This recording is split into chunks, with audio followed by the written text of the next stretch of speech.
Il abrite plusieurs activités proposées dans le cadre de ce passeport culture. Le Centre de la jeunesse Princesse Stéphanie accueille plusieurs des 35 activités proposées par le passeport.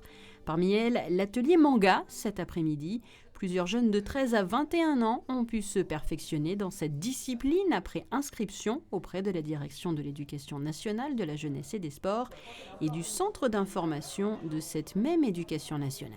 À la base, on a des passionnés de manga qui lisent, c'est leur culture, des ados qui lisent ce genre d'ouvrages, de BD japonaises. Et ce qu'on fait avec eux, c'est qu'ils créent leurs personnages. On peut s'inspirer de héros existants, mais en général, je leur demande de créer quelque chose de personnel. Et après, on va essayer de découper ça en cases, comme un petit film, avec un découpage scénique, etc., case par case. Après, on passe à la technique de réalisation graphique, avec la plume, l'encre de Chine ou le feutre, la mise en couleur.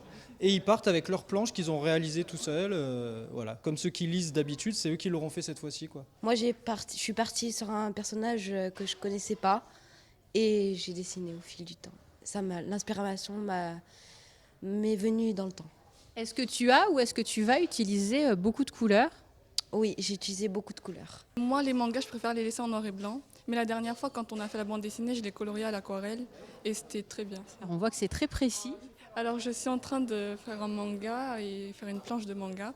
Et je m'inspire des mangas que j'avais lus avant quand j'étais petite. Et je suis en train de créer une scène et en inspirant de plusieurs choses que j'ai vues. Un peu plus loin, changement de décor et tout autre sujet. Cette fois-ci, les jeunes ont rendez-vous avec un professeur pour connaître les secrets de la comédie musicale. Extrait. Ah, il est loin là. 4, 1, 2, 3, 4, tournez et attaquez derrière.